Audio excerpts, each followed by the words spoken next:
شنوندگان گرامی، این برنامه اطلاعاتی اخبار است که مستقیما از تلویزیون تاجیکستان منظور شما می‌گردد. در استودیو با شما مرجونا شریفова. 23 می روز جوانان تاجیکستان به این مناسبت اساسگزار صلح و وحدت ملی پیشوای ملت پرزیدنت جمهوری تاجیکستان محترم امامعلی رحمان این جوانان مملکت را تبریک نمودند. حالا توجه نمایید به متن تبریکات پرزیدنت جمهوری تاجیکستان پیشوای ملت محترم امامعلی رحمان به مناسبت روز جوانان در قرائت همکاران ما. تبریکات پرزیدنت جمهوری تاجیکستان پیشوای ملت محترم امامعلی رحمان به مناسبت روز جوانان. جوانان عزیز، همه شما نیروی آبادگر امروز کشور صاحب استقلالمان و سازندگان آینده آباد و آسوده تاجیکستان را به افتخار روز جوانان مملکت صمیمانه تبریک میگویم. با در نظر داشت آنکه جوانان نیروی بزرگ جامعه میباشند، ما علاوه به مقام وکالتدار دایر به پیشبرد سیاست دولت عاید به جوانان، باز شورای ملی کار با جوانان در نزد پرزیدنت جمهوری تاجیکستان را تأسیس دادیم. یعنی ما به حل و فصل مسائل مربوط به حیات و فعالیت جوانان، تکمیل باز هم بیشتری زمینه حقوقی ساحه و مهیا کردن شرایط مساعد برای آنها در همه عرصه ها اعتبار اولین درجه می دهیم. قابل ذکر است که سیاست دولتی جوانان هنوز از آغاز صاحب استقلالی در مرکز توجه دولت تاجیکستان قرار داشته.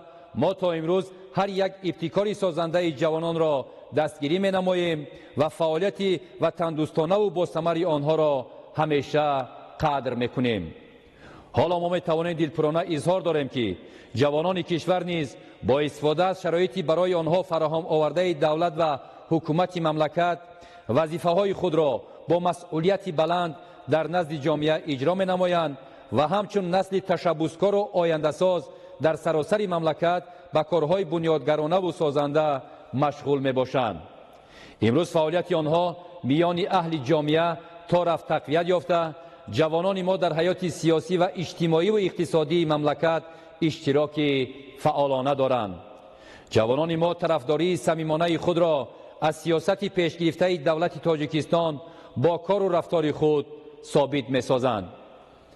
ما افتخار داریم که جوانان کشور با عصر نو هم قدم بوده، طلبات زمانه پیشرفت را خوب درک می کنند، در مؤسسه های تحصیلات عالی کسبی داخل کشور و خارج از آن علم و دانش می آموزند، به کارهای علمی و تحقیقاتی مشغولند، در روند آبادانی وطن و در بنیاد انشاءات بزرگ از جمله نیروگاه برق آبی راغون سهمی نظررس می گذارند.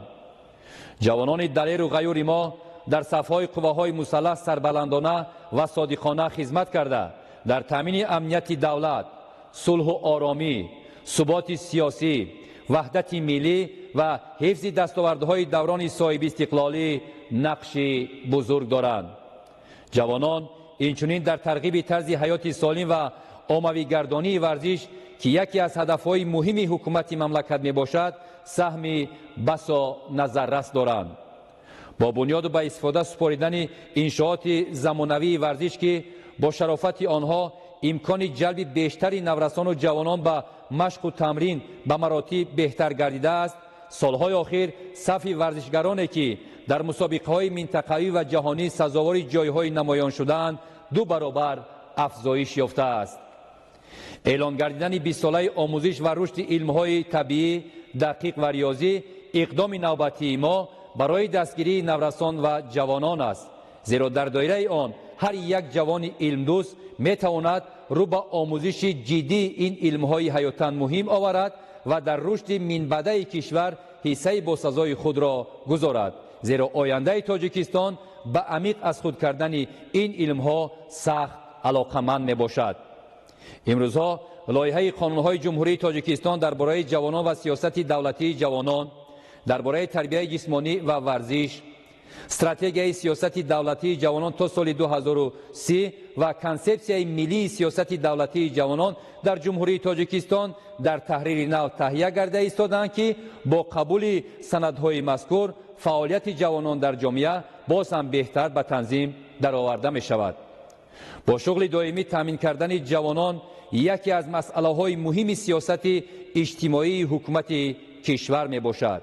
در این سمت ما باید تدبیرهای ایلاوگی اندیشیده فایز قوه کاری را از حساب جوانان باز هم بلند برداریم. دویر به این مسئله من در پیام نوبتی خود به مجلس عالی جمهوری تاجیکستان، حکومت مملکت، وزارت‌های معارف و علم، مهنت، مهاجرت و شغلی اهالی و دیگر وزارت و اداره‌هایی را که در ساختارشان مؤسسه‌های تعلیمی دارند، اینچنین رئیسان ولایت‌ها و شهر و ناحیه‌ها را وظیفه‌دار کردم که در مدت 5 سال آینده شهروندان از 18 ساله بالا را که کسب و هنر ندارند با کسب و هنر آموزی جلب نموده جهت سراسر صاحب کسب کردن اهالی تدبیرهای جدی را راه اندازی نمایند. وابسته به این تاکید می‌سازم که در این سمت باید پیش از همه خود جوانان با استفاده از قابلیت و دانش و ملکه خویش تشبثکار و فعال باشند.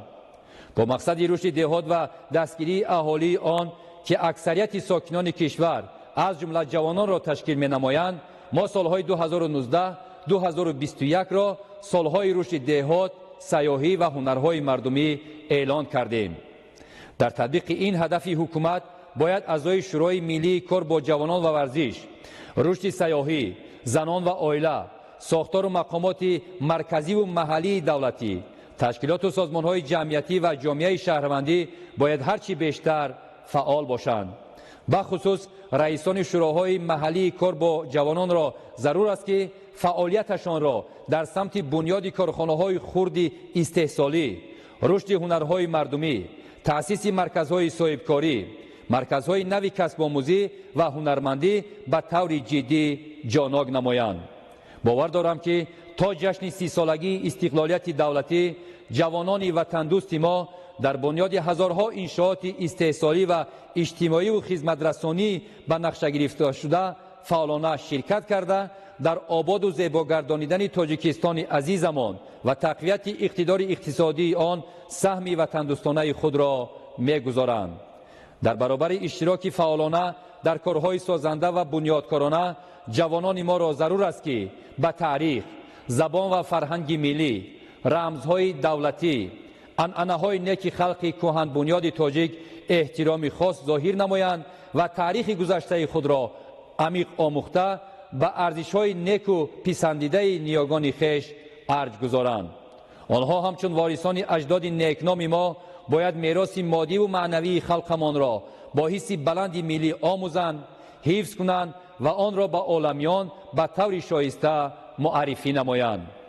در شرایط طرف مرکب گردیدن اوضاع جامعه جهانی و وسعت یابی تهدید و خطرهای نو به امنیت دولت‌ها و ساکنان سیاره از جمله تروریسم، افراطگرایی، دیگر جنایت‌های متشکل فراملی، اینچنین پهنشوی هر گونه بیماری‌های سیریتی، جوانان باید هوشیار و فعال و برای حمایت صلح و آرامی، ثبات سیاسی، وحدت ملی و حفظ منفعت‌های دولت و خلق خود همیشه آماده باشند.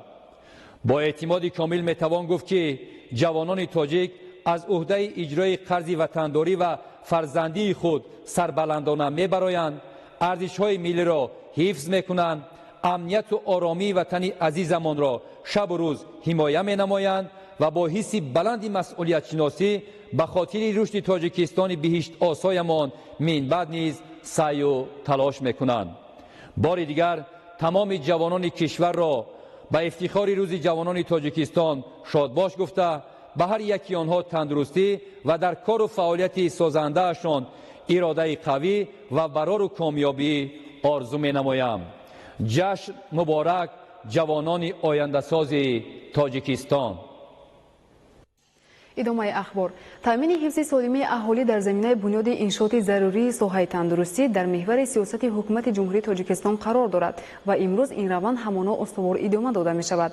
رسانیدن مواد دارویی و دیگر لوازمات طبی از روزهای اولی به قیدگیری کرونا ویروس کووید 19 در مملکت تقویت داده شده. در یک دوره کوتاه مؤسسه‌های تندرستی با تجهیزات ضروری تشخیصی و طبابتی تامین کرده شدند. با تشبث رئیس شهر دوشنبه محترم رستم امامعلی به مقدار زیاد مواد دارویی و دیگر لوازمات ضروری طبی از جمهوری هندوستان به تاجیکستان آورده شد. این تدبیر بار دوم است که از جانب شهرداری پایتخت عملی کرده می شود. گزارش صدرالدین سراج‌الدین.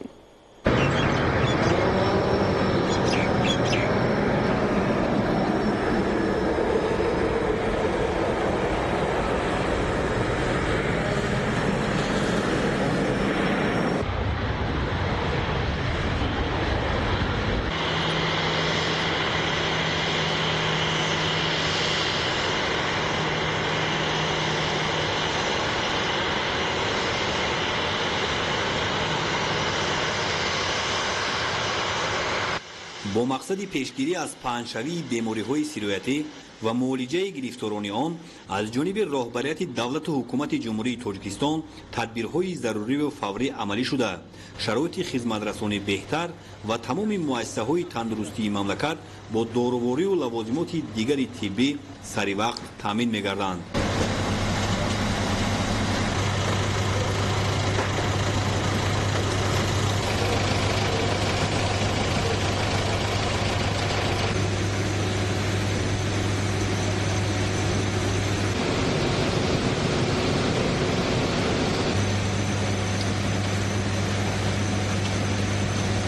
در پرتو اجرای دستور و هدایت‌های اساسگذار صلح و وحدت ملی پیشوای ملت پرزیدنت جمهوری تاجیکستان محترم امامعلی رحمان و با سپارش رئیس شهر دوشنبه محترم رستمی امامعلی در سمت تأسیس بیمارخانه‌های نو برای قبول بیماران فعالیت شبانه روزی همه ساختارهای صحابی دولتی بهر حفظ سلامتی اهالی بخصوص ساکنان پایتخت مملکت اینچنین به طور دائمی گذراندن بی‌ضررگردانی انشاءات جایهای جمعیتی و محل‌های استقامتی اهالی تدبیرهای ضروری اندیشیده می‌شوند.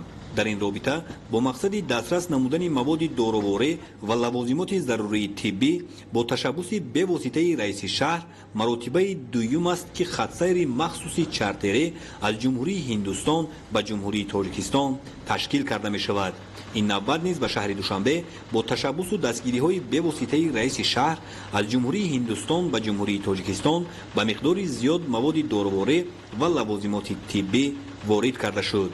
تاکید کردند به مورد است که این نوبت با دستگیری و تشبث به واسطه رئیس شهر دوشنبه محترم رستمی امامعلی بنابر احتیاجات در دوره خروج بیماری سیرویتی کرونا ویروس داروواری زیاد ضد ویروسی آنتیبیوتیکا و داروهای پیشگیری کننده دیگر بیماری‌های وزنین از جمله گیدروکسیکلوروخین و ارگل که نهایت داروهای کمیافت و ضروری به حساب می‌روند همچنین نمودهای گوناگون داروواری از قبیل گپارین، ازیترومیسین، وانکامیسین، میراپنم، لیندوتسینگ و غیره وارد کرده شد که در شرایط امروزه طلبات با آنها نهایت زیاد می باشد. از مقدار عمومی داروواری که این نوبت به دوشنبه آورده شد، داروهای ضد ویروسی گیدروکسیکلوروخین و ارگل با وزارت تندرستی و حفظ اجتماعی اهالی و ساختارهای آن جهت استفاده در مؤسسه‌های طبی پایتخت و دیگر منطقه‌های مملکت برای تبابت بیماری‌های سیرویتی علل خصوص پیشگیری از پهنشوی بیماری سیرویتی کرونا ویروس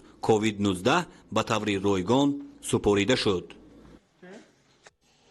با مقصد تقویت بخشیدن مبارزه بر ضد پهنشوی سیرویت بیماری کرونا ویروس نوی کووید 19 و تبابت سریع‌وقتی بیماران با اقدام بی‌واسطه پرزیدنت جمهوری تاجیکستان پیشوای ملت محترم امامعلی رحمان برای خریداری تجهیزات طبی و مواد داروواری از حساب بودجه دولتی 11 میلیون و 235 هزار سومانی جدا گردیده است. در برابر این از جانب شرکت‌های دارو وارد کننده در 5 ماه سال روان با مبلغ 174 میلیون سومانی مواد داروواری و مال‌های طبی به جمهوری وارد گردیده است. تقسیمات مواد داروواری و مال‌های طبی به بیمارخانه‌ها چگونه صورت می‌گیرد؟ همکاران ما موضوع ادامه می‌دهند. جهت پیشگیری پهنشوی سیرویت کرونا ویروس در بین اهالی، تبابت سریع‌وقتی بیماران، تامین بیمارخانه و مؤسسه‌های طبی و پروفیلاکتیکی با تجهیزات طبی، مواد داروواری و مال‌های طبی و موادهای بی‌ضررگردانی با تشبث راهبریت عالی مملکت از بودجه دولتی 11 میلیون و 235 هزار سومانی جدا گردیده بود. مبلغ‌های مذکور مقصدناک استفاده بوده شده. قسم زیادی داروواری، موادهای محافظتی، موادهای بی‌ضررگردانی و مال‌های طبی و وزارت وارد گردیدند. موادهای وارد گردیده طبق احتیاجات به مؤسسه‌های تندرستی، ریاست‌های تندرستی ولایت مختار کوهستان بدخشان، ولایت‌های سوخت، منطقه‌های کولاب و مختار ولایت ختلان و شهر نواحی‌های تابع جمهوری پورا دسترس کردند. غیر از این اکثریت این موادها وابسته به طلبات و مؤسسه‌هایی که در آنها به‌واسطه بیماران گرفتار کرونا ویروس توبت می‌یابند از جمله مرکز ملی طبی شفابخش، پژوهشگاه گاسترونترولوژی، مرکز جمهوری تعلیمی کلینیکی اورولوژی، مرکز جمهوری کلینیکی بیماری‌های دل و مجمع تندرستی استقلال، مؤسسه دولتی بیمارخانه کلینیکی شهری بیماری سیراتی و بیمارخانه کلینیکی سیراتی کودکانه پورا تامین گردند. همچنین جهت جانب نمودن مبارزه با سیرایت کووید 19 از جانب 4 دولت فدراسیای روسیه، جمهوری مردمی چین، جمهوری ازبکستان، جمهوری آذربایجان و 20 تشکیلات خارجی 247 نامگو موادهای محافظتی بی‌ضرر کننده و لابراتوری به جمهوری تاجیکستان کمک بشردوستانه رسانیده شده است. از وزارت تندرستی و حفظ اجتماعی اهالی اطلاع دادند که تقسیمات دارویی و مالهای طبی هم از جانب حکومت جمهوری تاجیکستان خریداری گردیده و هم از جانب دولت‌های شریک و سازمان‌های خارجی به مملکت وارد شده وابسته به طلبات با درخواست مؤسسه‌های طبی و پروفیلاکتیکی و بیمارخانه‌ها در اساس حجت و زیر نظارت قطعی به این مؤسسه‌ها صورت می‌گیرد. تقسیمات موادهای دارویی وارد گردیده طبق احتیاجات به مؤسسه‌های تندرستی تقسیم می‌گردد در اساس فرمایش وزیر تندرستی و حفظ جمهوری اهلی جمهوری تاجیکستان. تقسیمات وابسته به مقدار بیماران و در ناحیه‌هایی که مثل بیماران به قید گرفته نشده‌اند وابسته به مقدار اهالی موادهای محافظتی، نقاب طبی، دستپوشک‌ها و عینک‌های محافظتی وابسته به مقدار اهالی تقسیم کرده می‌شود.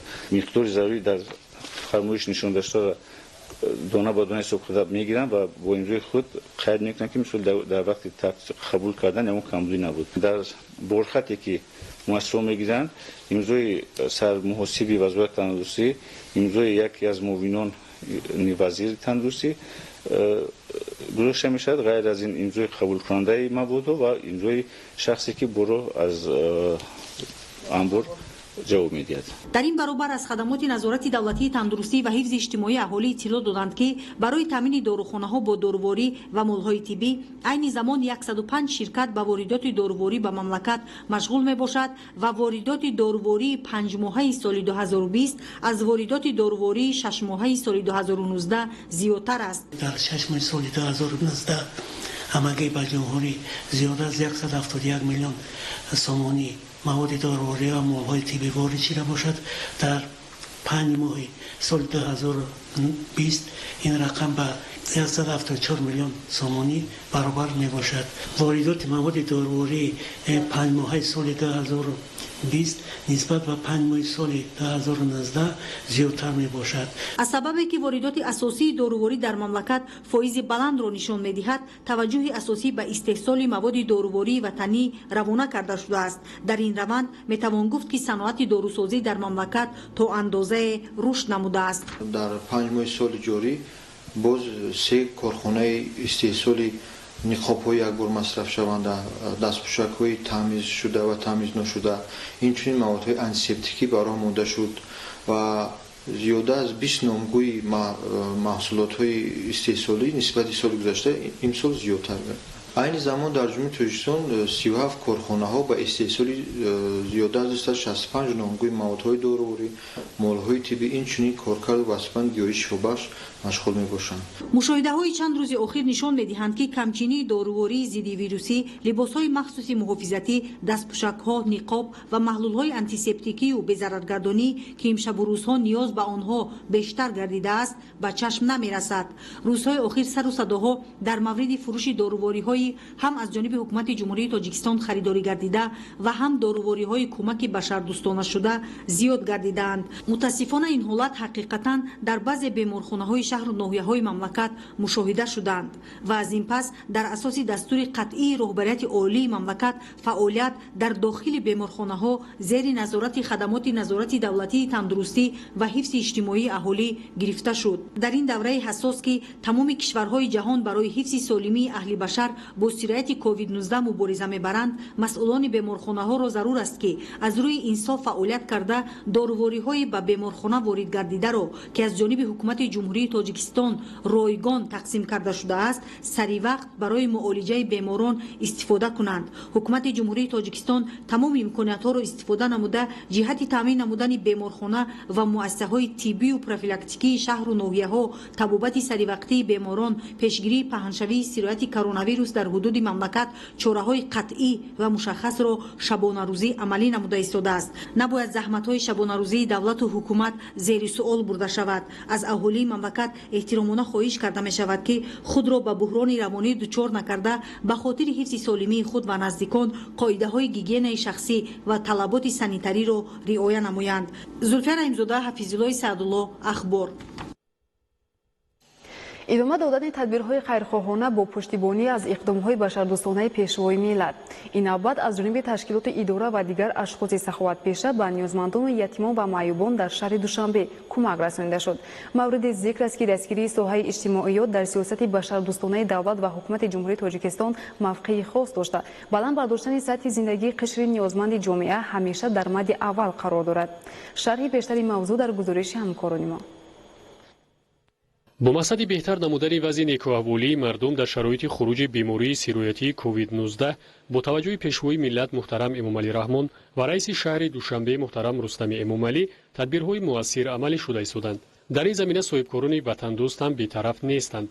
از جمله وکیل مجلس وکیلان خلق شهر دوشنبه از حوزه انتخاباتی رقم 54 نویه سینا و صاحبکار وطنی تویر حکومتوف نیز با نشان جانبداری از سیاست اجتماعی رهبریت عالی مملکت و رئیس شهر دوشنبه اقدام نجیب را پیش گرفته با زیاده از 280 عائله نیازمند از منطقه‌های 54 و محله بربد نویه سینا مواد غذایی کمک نمود. این اقدام وکیلان مردمی زیر شعار زندگی شایسته مردم در تمام شهرک و محله‌های شهر دوشنبه این اقدام دوام دارد و باوری کامل داریم که چنین اقدام در آینده نیز دوام داده می شود. تاکید شد که در شرایط خروج این بیماری سیرویتی دولت و حکومت خاصه رهبریت مقامات اجرایی حکومت دولتی شهر دوشنبه مستقیما و اینچنین در همکاری با صاحبکاران و وکیلان دستگیری و تامینات مادی ساکنان پایتخت را منتظم ادامه می‌بخشد. از ساکنان هم دعوت شد که در نوبت خود به هنگامه اوضاع‌های بی‌اساس داده نشده مطابق توصیه‌های طبیبان عمل کنند و همزمان در روند تدبیرهای آبادانی و سازندگی که امروزها طفیل سیاست شهرداری اوج و صورت بلند کسب نموده است فعالانه اشتراک ورزند. زیرا چنین گفته شد با یکدلی و هماهنگی میتوان در حل نقشه و وظیفه‌های در پیش ایستاده موفق شد. ساکنان از توجه و دستگیری‌های پیوسته شهرداری و اقدام پیشگرفته صاحبکار و وکیل مجلس وکیلان خلق شهر دوشنبه اظهار خوشنودی نمودند. ما تمام همه ساکنان شهرک به اساسگذار صلح و وحدت ملی پیشوای ملت پرزیدنت جمهوری تاجیکستان امامعلی رحمان، رئیس شهر ما رستم امامعلی و وکیل خلق شهر دوشنبه حکومت طاهر مینداری خودمان را میرسانیم. صاحبکار و وکیل مجلس وکیلان خلق شهر دوشنبه تویر حکومتوف با نشان جانبداری و پیروی از سیاست اجتماعی پرزیدنت مملکت محترم امامعلی رحمان و اقدام‌های رئیس شهر دوشنبه محترم رستم امامعلی در گذشته هم دست کمک به عائله‌های نیازمند دراز نموده در ملاقات با ساکنان تاکید نمود که با نشان پیروی از این گونه اقدام‌های خیرخواهانه آینده نیز چنین تدبیرها را ادامه می‌بخشد. لازم به تاکید است که با مقصد مساعدت در بهداشت سطح زندگی اهالی در این شب و روز از جانب دولت و حکومت کشور به طور دائمی تدبیرهای ضروری و فوری عملی شده ایستادند. ارسال کمک‌های پیشوای ملت و رئیس شهر دوشنبه به ساکنان پایتخت و شهر و نواحی‌های دیگر مملکت از جمله چنین تدبیرهایند. خوب است که صاحبکاران و افراد سخاوتپیشه هم امروزها درباره رهبریت دولت و حکومت قرار گرفته باعث مسئولیت و وطندوستی عملهای خیر و ثواب را انجام داده ایستادند. نمایندگان کمیته اجرایی حزب خلقی دموکراتیک تاجیکستان در شهر دوشنبه هم اثنای دسترس نمودن کمک به ساکنان و ملاقات با آنها تاکید نمودند که زیر سیاست سازنده و آبادکارانه شهرداری و در همکاری و هماهنگی با وکیلان و صاحبکاران و دیگر افراد ثوابجو در تامین زندگی شایسته مردم تلاش می‌ورزند. جمعیت دارای مسئولیت محدود گازپروم نفت تاجیکستان از جمله شرکت‌های واردکننده نوع‌های گوناگون سوزشواری در کشور دانسته می‌شود. با جانبداری از تدبیرهای بهداشتی رهبریت مقامات اجرایی حکومت دولتی شهر دوشنبه جهت پیشگیری از پنجشنبه کرونا ویروس نوی کووید 19 در پایتخت، رهبریت جمعیت دارای مسئولیت محدود گازپروم نفت تاجیکستان به صورت حساب مخصوص پیشگیری از پنجشنبه کرونا ویروس نوی کووید 19 در مجموع مبلغ 500,000 سومانی همچون کمک جدا کرده شد. در دایره تدبیرهای بهداشتی عاید به پیشگیری همگیری کرونا ویروس نوی کووید 19 در جمهوری تاجیکستان از جمله شهر دوشنبه برای واسطه‌های نقلیات پرتوکشانی که با سوزشواری دیزلی حرکت می‌کنند از جانب جمعیت دارای مسئولیت محدود گازپروم نفت تاجیکستان در حجم 30,000 لیتر سوزشواری دیزلی جدا گردیده است و طبق اطلاع مسئولین تا برطرف گردیدن کرونا ویروس نوی کووید 19 برای فعالیت منتظم کارخانه‌های پرتوکشانی شهر بسنده بوده است. در دایره تدبیرهای پیشگرفته رئیس شهر دوشنبه محترم رستم امامعلی جمعیت ما نیز یک قطار چهاربینی‌ها را پیاده ساخته است که میخوام در قسم آنها ایستاده گذارم. از جمله از صورت حساب جمعیت با صورت حساب جمهوری مبارزه بر ضد کووید مبلغ زیاده از 200,000 سومانی مبلغ پولی کمک یک وقته رسانده شده است. اینچنین دیرکتور جنرالی شرکت از معاش شخصی خود با مبلغ 50,000 سومانی نیز به صورت حساب مخصوص در مبارزه بر ضد کووید گذراندند. مبلغ عمومی کمکی که در مبارزه بر ضد کووید از طرف جمعیت جدا شده است زیاده از 500,000 سومانی را تشکیل میده. با هم‌آوازی با دعوت انسانپرورانه اساسگذار صلح و وحدت ملی پیشوای ملت پرزیدنت جمهوری تاجیکستان محترم امامعلی رحمان و دستگیری از اقدام‌های نجیبانه رئیس شهر دوشنبه محترم رستم امامعلی از جانب شخصان تشبسکار به طور احسانکاری کمک بشردوستانه در سمت پیشگیری پاندمی کرونا ویروس نوی کووید 19 به راه مانده شده است. در شهر دوشنبه زیاده از 14 نقطه فروشی سوزشواری جمعیت دارای مسئولیت محدود گازپروم نفت تاجیکستان فعالیت می‌نماید و در همه آنها به خاطر پیشگیری بیماری‌های سیرایتی تدبیرهای بی‌ضررگردانی راه‌اندازی گردیده است. از جمله در درآمدگاه مغازه و خزینه نقطه‌های فروش محلول ضد ویروسی خلور گذاشته شده است و کارمندان نقطه‌های فروشی سوزشواری با موادهای بی‌ضررگردانی و محلول‌های آنتیسپتیکی تامین بوده اید به رعایت مسافه اجتماعی بین مشتریان اشاره‌ها نیز گذاشته شده است.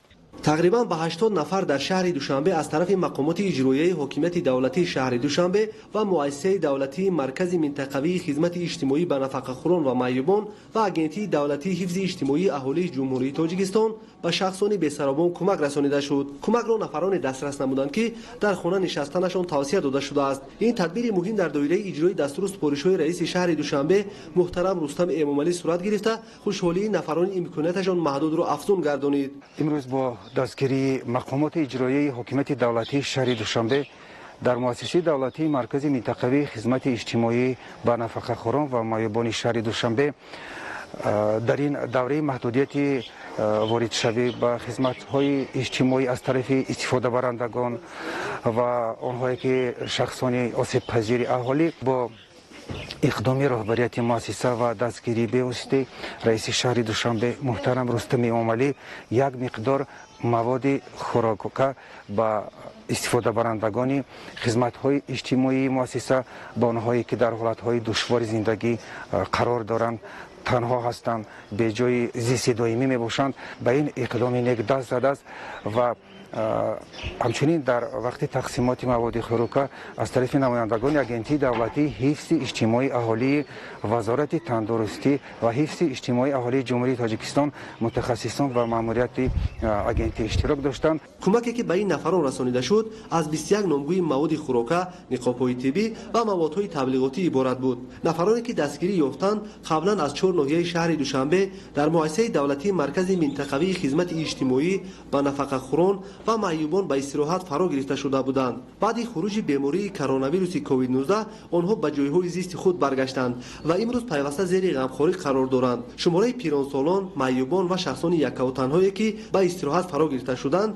تقریبا 100 نفر را تشکیل میداد. نگاهبین این نفران از طرف مقامات اجرایی حکومت دولتی شهر دوشنبه و مؤسسه دولتی مرکز منطقوی خدمت اجتماعی به نفقه‌خوران و معیوبان پایتخت صورت میگیرد. این مراتبه دیوم است که از طرف مقامات اجرایی حکومت دولتی شهر دوشنبه و مؤسسه دولتی مرکز منطقوی خدمت اجتماعی به نفقه‌خوران و معیوبان پایتخت کمک رسانیده می شود. کمک به هر یک نفر در جایهای استقامتیشان از جانب شرکت رخش تاکسی و طور رایگان صورت گرفت. نورعلی صفامیدین، عبدالرزاق صابر، مقصد اخبار.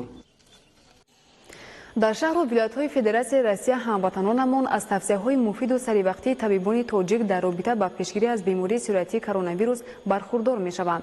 فعالیت طبیبان تاجیک در درمانگاه و بیمارخانه‌ها نیز نظارت بوده در سطح بلند به بیماران خدمت طبی می‌رسانند. گزارش محمد علی سفر و خورشید سعید احمد. برای اکثریت کلی هموطنانمان در درمانگاه‌های خصوصی در شهر و ولایت‌های فدراسیون روسیه خدمت‌رسانی طبی در سطح ضروری به راه مانده شده است. درمانگاه شرکت میتسی از شمار آن مؤسسه‌های طبابتی است که در شهر مسکو این شب و روز برای پیشگیری و طبابت بیماری سیرایتی کرونا ویروس نوی کووید 19 فعالیت با ثمر دارد. در این درمانگاه طبیب تاجیک خمردین حساموف سال 4 است که فعالیت می‌نماید و این شب و روز به هموطنانمان خدمت طبی می‌رساند. بین منطقه‌های فدراسیون روسیه حتی در مسکو و ولایت مسکو خیلی کلان است. на ҳама вақт назди беморо метавонем рафтан ва мо бо телефон маслиҳат медиҳем. духтурони мо кӯшиш мекунанд ки кӯмак расонанд. мо маслиҳат медиҳем, ором мекунем, шарҳ медиҳем ва доровориро таъин мекунем. дармонгоҳи ширкати медси хусусӣ буда дар давоми панҷшавии бемориҳои сироятӣ хизматрасонии тиббиро ба ин самт равона кардааст. шурӯъ аз моҳи марти соли ҷорӣ табибони ин дармонгоҳ ба дарди даҳҳо маризони гирифтори бемориҳои сироятӣ дармон бахшиданд. саҳми табибони тоҷики муқими шаҳри вилоятҳои федератсияи Россия дар ташхису табобати маризони бемориҳои сироятӣ назаррас буда қабл аз ҳама тавсияҳои судмандро барои пешгирӣ аз бемории сироятии коронавируси нави COVID-19 тариқи шабакаҳои иҷтимоӣ ба ҳамватанонамон мерасонанд.